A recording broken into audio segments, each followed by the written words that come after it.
किसी को पद दे दिया जाए सरकार के द्वारा और फिर पूरे टाइम उसको बस सुनाया जाए, तो फिर क्या होगा बताइए? सम्मान बढ़ा के पैसा बढ़ा।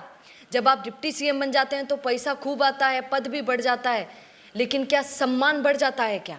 एक बड़ा सवाल। जब मैं बोल रही हूँ डिप्टी सीएम प्रेमचंद बैरवा के बारे में, आप तो समझ ही गए होंगे, जैसे मैंने थोड़ा सा बोला था तभी। डिप्टी सीएम के बारे में मैं नहीं बोल रही हूँ, अनेकों लोग बोल रहे हैं, और अब संत तो कुछ ज़्यादा ही घुर्रा के बोल रहे हैं। क्या बोल रहे हैं? कि ऐसा नेता जिसकी सरपंच बनने की नहीं थी और वो डिप्टी सीएम बन गया, और बन गया तो बन गया। हमने सोचा कि कोई ढंग को काम करे लो, पर पद पर बैठ माने ही भूल गयो। ये सनातन की बात करने वाले सनातन को ही भूल गए, संतों को ही भूल गए। ये यहाँ पर देखिए, मैं नहीं कह रही हूँ, संत बाबा कह रहे हैं, सुनिए। नमूने अरे राम राम, थोड़े से लालच को पाने के लिए सीधा बोल रहा हूँ। जिन लोगों की औकात नहीं थी सरपंच बनने की, उनको हमने इस लालच से इतने बड़े पद पर पहुंचाया, डिप्टी सीएम तक इस लालच में पहुंचाया कि सनातन धर्म की रक्षा करेंगे, और उन्होंने आते ही अपना रंग दिखाया और सनातन धर्म को ही नष्ट करना शुरू किया। सनातन धर्म नष्ट होने वाला नहीं है। रावण ने कोशिश की, खुद खत्म हो गया। कहाँ देखिए, प्रेमचंद बैरवा की बात करते करते कहाँ ये रावण तक ले गए। आश्चर्य की बात है, जब से ये डिप्टी सीएम बने हैं एक भी दिन शायद ऐसा नहीं गया होगा जब डॉक्टर प्रेमचंद बैरवा की किसी ने तारीफ की हो या फिर कुछ। मैं नहीं कह रही हूँ, ये यकीनन सच है, आप लोगों को मानना पड़ेगा, इसलिए क्योंकि हमने आसपास देखा है। हमने ये देखा है कि उनके सामने ही जाकर लोगों ने कैसे खरी खोटी उनको सुनाई है।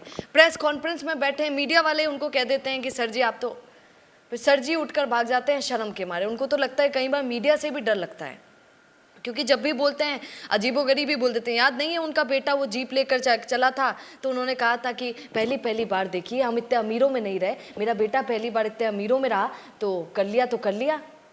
अरे यार, आपको जवाब देना नहीं आया।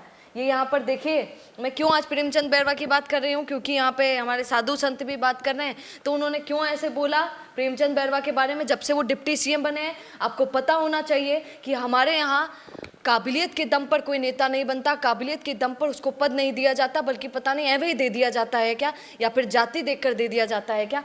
यहाँ पर देखिए, प्रेमचंद बैरवा परिवहन और सड़क सुरक्षा विभाग डिपार्टमेंट उनको दिया गया, उच्च शिक्षा हायर एजुकेशन, अरे रे ये डिपार्टमेंट उनको दिया गया, टेक्निकल एजुकेशन। सर को टेक्निकली कितनी चीज़ें आती हैं ज़रूर एक बार पूछ लेना चाहिए, उन्हें टेक्निकल एजुकेशन विभाग दे दिया गया।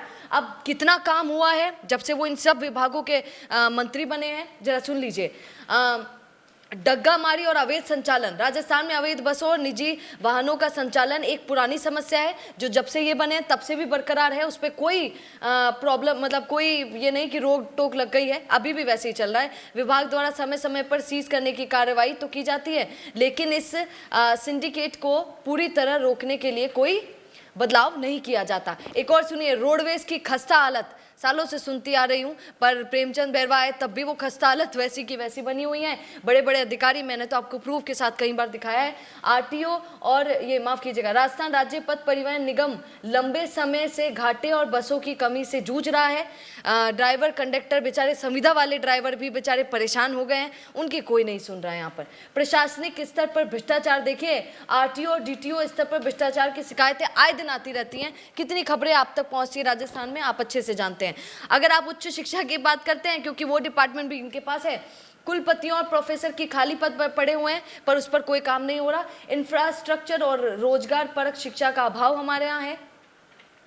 विवादों में ध्यान भटकता रहता है उनका, राजनीति पर ही चलता रहता है मामला, उसके आगे कोई बढ़ नहीं पाता है। वो भी कोई टेक्निकली बात करते हुए हमें दिखाई नहीं देते हैं, कोई बच्चों की, कोई शिक्षा की, या फिर कोई भी रोडवेज की बात करते हुए नजर नहीं आते हैं। नया क्या करेंगे ये भी नहीं दिखता है। डिप्टी सीएम प्रेमचंद बैरवा से बड़े खफा हैं लोग। ये मेरे शब्द नहीं है, राजस्थान के लोगों के शब्द हैं। राजस्थान का युवा बोलता हुआ नजर आता है, लोग बोलते हुए नजर आते हैं, उनके विभाग के कर्मचारी बोलते हुए नजर आते हैं, यहाँ पर संत भी बोलते हुए नजर आ रहे हैं। आपका इस पर क्या कहना है?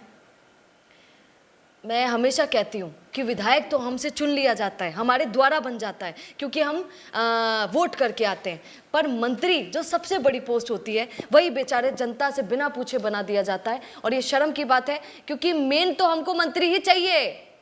अरे मंत्री चौको मिला लो तभी तो काम चौको हो लो, पर हमारे यहाँ एक सोच है कि अरे मंत्रियों का क्या है, किसी को भी बना दो, काम तो कौन करते हैं, काम तो जो ब्यूरोक्रेट्स है वो करते हैं, अधिकारी हैं जो करते हैं, मंत्री तो किसी को ही बनाओ, काम तो वही लोग करते रहेंगे। पर ये गलत फहमी है, मंत्री साहब भी तो सही निर्णय लेंगे, वरना अगर नौकरशाही हावी रही तो फिर नौकरशाही भी नौकरी पर बैठने वाले हमारे अधिकारी वो तो लूटेंगे ही, उनको क्या पड़ी है, उनको थोड़ी मतदान के जरिए हम लोगों ने वहाँ पहुँचाया है। क्या इस पर कहेंगे, कमेंट जरूर कीजिए। नमस्कार। बिजनेस अच्छा हो सकता है, लेकिन अगर नाम नहीं दिखा तो पहचान कैसे बनेगी?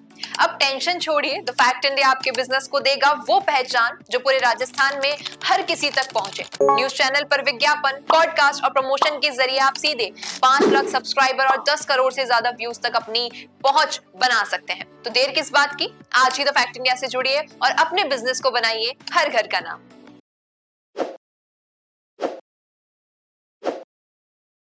ताज़ा खबरों के लिए विजिट करें द फैक्ट इंडिया की वेबसाइट और डाउनलोड करें द फैक्ट इंडिया ऐप।